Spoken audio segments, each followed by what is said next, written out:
Arrancamos ya con la primera nota del día de hoy. Vamos a seguir en la línea de la editorial, ¿no? Vamos a hablar de microplásticos y ya tengo en comunicación telefónica a Ezequiel Rodríguez. Él es ingeniero y doctor en ciencias de materiales, investigador principal del CONICET y profesor en la Facultad de Ingeniería de la Universidad Nacional de Mar del Plata. Bienvenido, Ezequiel. Lorena Lastagaray te saluda. ¿Cómo estás? ¿Qué tal, Lorena? Buen día.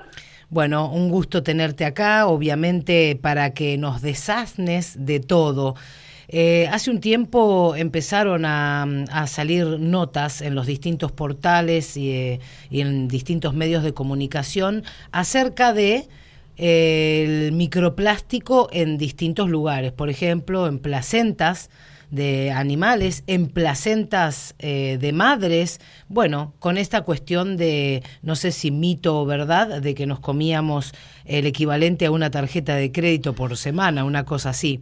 Bueno, terrible las noticias, así que para eso quiero que nos cuentes qué pasa con el microplástico en la actualidad. Bueno, mira, es verdad que es un problema que se ha empezado a identificar, es como todo problema, viste, en la medida que no se conocía y la ciencia empieza a hacer foco cada vez más en distintos lugares donde buscarlos, realmente se los está encontrando, ¿no?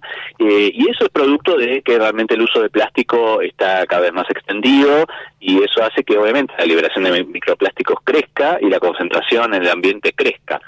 De cualquier manera, hay que tener cuidado porque es verdad que también hay mucho sensacionalismo en las notas y como vos decís, no, el mito de la tarjeta de crédito que no es tan así, realmente no es cierta esa cantidad que se dice, pero principalmente tener en cuenta que es un problema, hay que identificarlo y hay que realmente hacer estudios para ver el verdadero impacto, y ahí es donde en realidad todavía falta mucho trabajo para hacer y no es tan directo porque la gente enseguida piensa que que estamos realmente el cuerpo invadido y que algunos dicen que eso trae cáncer y nada de eso en realidad está demostrado, lo cual no quiere decir que no haya una señal de alerta para perdón, ese sonido.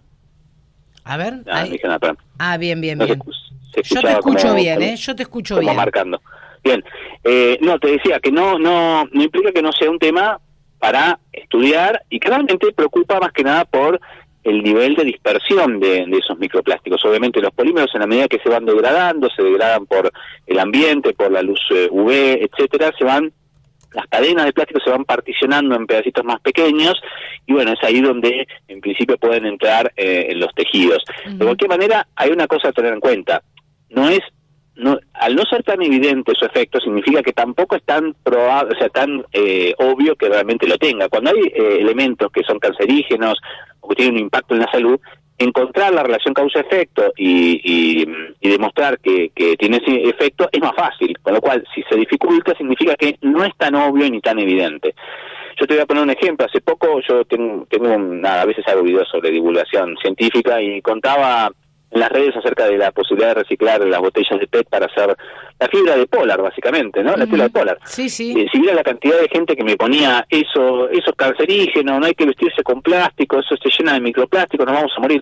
Evidentemente pegó el tema, pero también en una alarma exagerada. Es como que la gente decide creer en el método científico cuando se identifica el problema, pero no decide creer en cuanto se trata de cuantificar cuánto es realmente el problema, como que ya toma un juicio y ya evalúa en base a eso. También un poco ayudado, como decíamos hoy, por algunas noticias que pueden ser un poco sensacionalistas, ¿no? Yo creo que sí, y en base a eso digo que la primer camada, la primer ola que llamábamos ecología en su momento, así a secas, esa primer ola de ecología donde había muchas personas que ni siquiera nos dejaban prender una lamparita de luz, según ellos, bueno, hizo que retrocediéramos, ¿no? Ese fundamentalismo exagerado hizo que retrocediéramos y que se le restara importancia a algo que si hubiésemos tomado en esa primera ola, hoy tal vez tendríamos un resultado distinto. Digo, la exageración, el sensacionalismo muchas veces provoca este tipo de cuestión y por eso siempre acudir a la parte de ingeniería, a la parte científica, es lo que nos da un panorama un poco más extenso. Vos tenés un canal de YouTube donde la gente puede seguirte, ¿no? Sí, mira, yo hago divulgación, además obviamente de mi historia de investigación, casi te diría como un poco de hobby comenzó, empecé a hacer divulgación científica sobre el tema de materiales, que es el tema sobre el que yo trabajo, investigo, ¿no? En YouTube se llama, se tiene que poner @material world, que sería en inglés mundo material.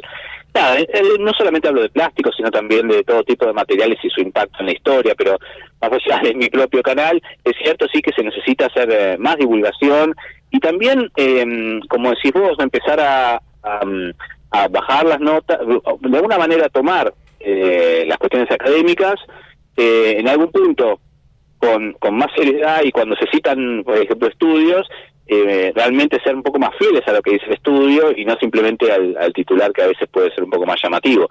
Hay gente, por ejemplo, que como decís vos, con el fanatismo dice que hay que prohibir los plásticos. Lo que mucha gente no sabe es que los plásticos están tan metidos en nuestro sistema tecnológico que es en la práctica imposible prohibirlos y en muchos casos daría efectos absolutamente negativos, como por ejemplo utilizar elementos más pesados, de metales que a su vez contaminan mucho cuando se producen los metales para fabricar, y por ejemplo en el transporte, a tener por ejemplo, por decir algo, ¿no? Un vehículo más pesado hace que consuma más combustible, o elementos que durante su fabricación generan más CO2 que un simple elemento plástico. Entonces el problema es el abuso, el problema es la utilización de plásticos de un solo uso de una manera exagerada, pero no eliminarlos. Eso realmente fue un avance tecnológico increíble que entre otras cosas nos permitió aumentar la seguridad alimenticia. O sea, realmente no se podría volver a la época en la que se fraccionaba y el lechero te dejaba la leche en tu puerta. Eso implicaría un retroceso en términos bromatológicos enormes.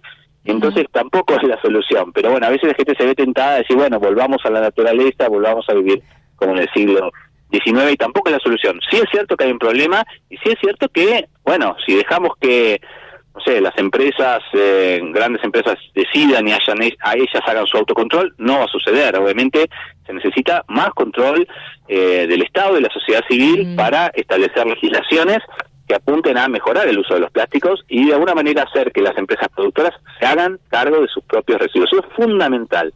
No hay medida más efectiva sobre el abuso de la utilización de plásticos y por lo tanto la generación de microplásticos que hacer responsables civiles y penales a las empresas que producen los propios residuos. Es decir, que ellas se tengan que hacer cargo de los residuos que producen. Sí, yo entiendo que en algún momento había una ley en el Congreso argentino asociada con eso, creo que está frenado, pero sería muy interesante que se pudiera avanzar en ese sentido. Bueno, ahí está, ¿no? La clave, creo, y el control, aparte de las políticas públicas que se puedan generar en favor de menos contaminación, y que las empresas puedan cumplirlo, y ahí viene la parte del control también que se cumpla. Acá, por ejemplo, hablando de plásticos, tenemos una ordenanza que prohíbe los sorbetes. Sin embargo, en muchísimos lugares uno los puede seguir viendo que circulan y claramente falta un control ahí de parte del Estado donde esto se pueda evitar. Hay muchísimas otras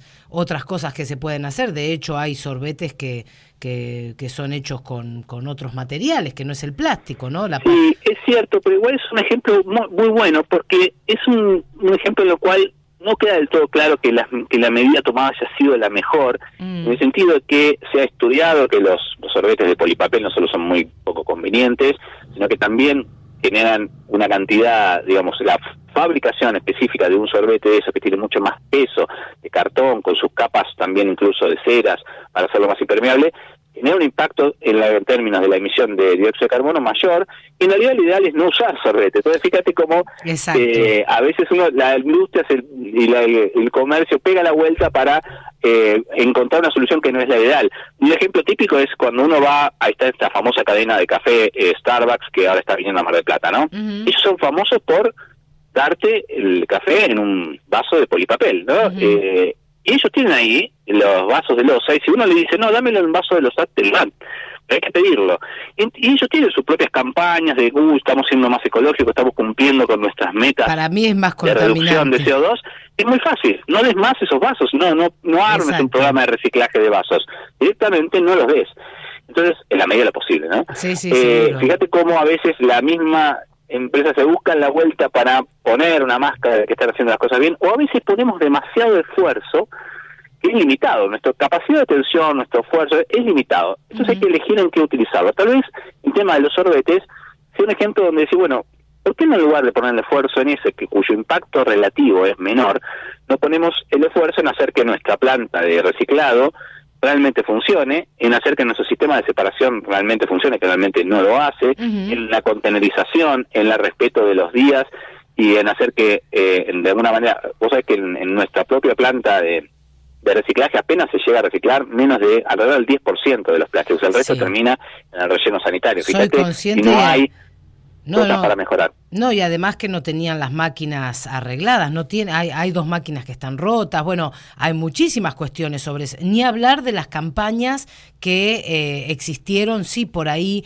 en lo que es redes sociales, pero no se hicieron campañas masivas en los medios de comunicación donde tengas la certeza vos como usuario, como vecino, de que los martes y los viernes hay que sacar los secos, ¿no? La basura seca. Bueno, de hecho yo, por ejemplo, coincido lo que decís, sí. No pasa solamente 3 veces a la semana cuando debería pasar 6. Fíjate, un ejemplo muy sencillo donde no funciona lo que debería, pero sí, perdón. Por supuesto, no, es que coincido con lo que decís exactamente, porque hay cuestiones que una vez que está, por ejemplo, una ordenanza hecha y luego no se controla, y además no solamente que no se controla, sino que provocó un efecto contrario. Para mí el sorbete de cartón es más contaminante que el de plástico. Exacto. Sí te puedo dar la derecha en que se usen los compostables, por ejemplo, ¿no? Que vienen hechos de otro material de origen vegetal. Bueno,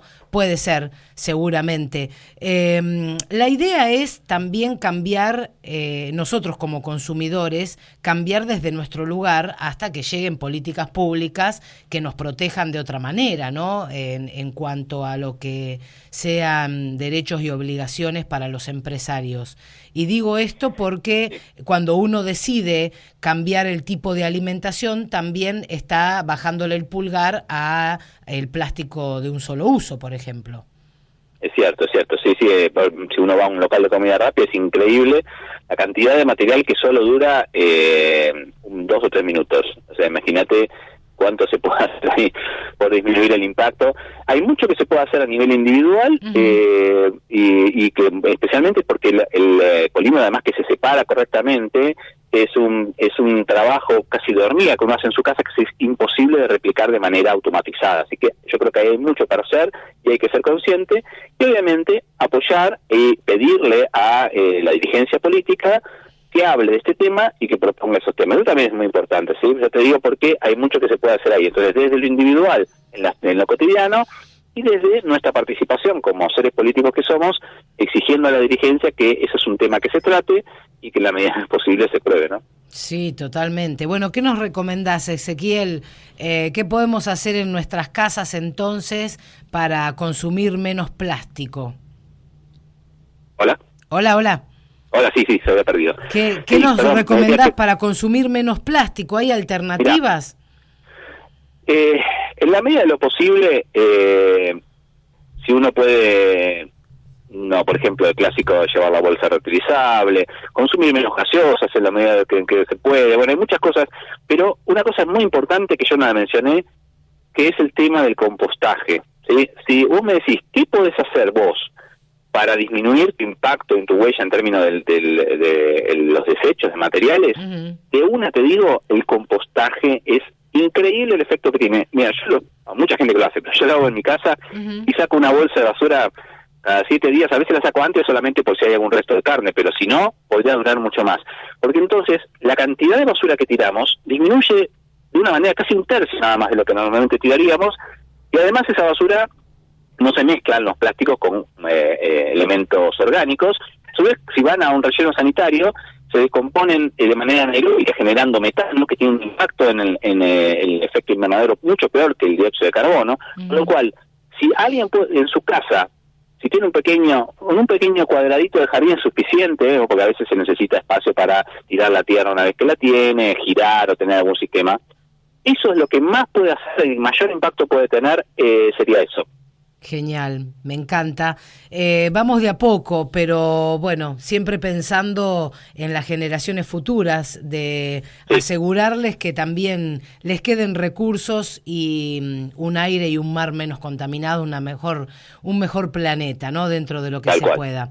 Bueno, te seguimos entonces, Ezequiel, en las redes y por supuesto también en YouTube como plataforma donde subís videos de difusión, donde divulgas eso. Gracias, No, gracias a Valeria. Un abrazo. Bueno, muy bien, pasaba el doctor Ezequiel Rodríguez, ingeniero en Ciencia de Materiales, investigador principal de CONICET, profesor en la Facultad de Ingeniería. Estás en la red. Pasión por la